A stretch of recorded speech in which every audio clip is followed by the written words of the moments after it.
अस्सलामुअलैकुम नाज़रीन, नूरानी खबरों में आपका खैर मकदम है। संभव हिंसा अभी संसद से सड़क तक गर्म है। अब कांग्रेस सांसद प्रियंका गांधी और जम्मू कश्मीर के नेशनल कॉन्फ्रेंस के एमपी रुहुल्ला मेहदी ने हिंसा पर कई सवाल उठाए हैं।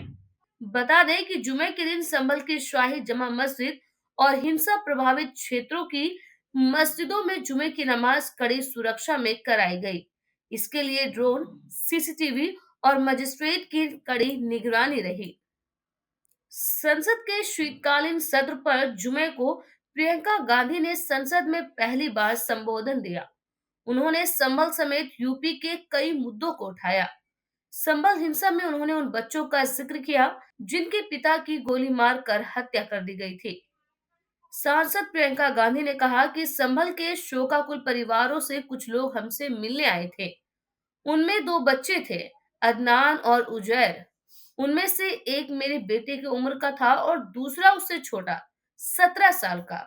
उनके पिता दर्जी थे।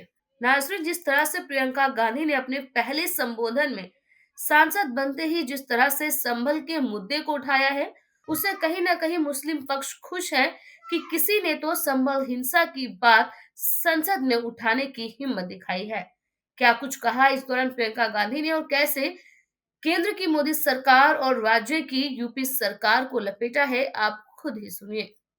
एक कहानी होती थी अध्यक्ष महोदय, शायद बचपन में आपने भी सुनी होगी। राजा भेष बदलकर बाजार में आलोचना सुनने जाता था।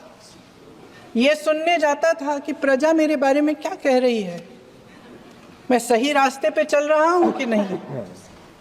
लेकिन आज का राजा, भेष तो बदलते हैं आज के राजा, शौक तो है उनको भेष बदलने का, लेकिन न जनता के बीच जाने की हिम्मत है और ना आलोचना सुनने की। संभल के कुछ लोग आए थे हमसे मिलने जो मृतकों के परिवार के सदस्य थे। उसमें 2 बच्चे थे, अदनान और उजैर। आप सुनिए। उसमें 2 बच्चे थे, अदनान और उजैर। एक बच्चा मेरे बच्चे की उम्र का है, दूसरा उससे छोटा 17 साल का है। दर्जी के बेटे थे। दर्जी का एक ही सपना था कि वो अपने बेटों को पढ़ाएगा लिखाएगा।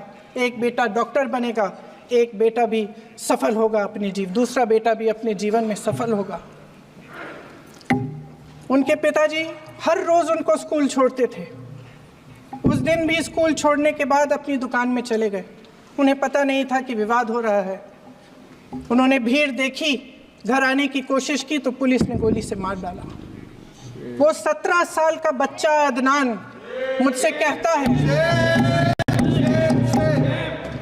वो 17 साल का बच्चा अदनान मुझसे कहता है कि मैं बड़ा होकर डॉक्टर बन के दिखाऊंगा, मैं अपने पिता का सपना साकार करूंगा।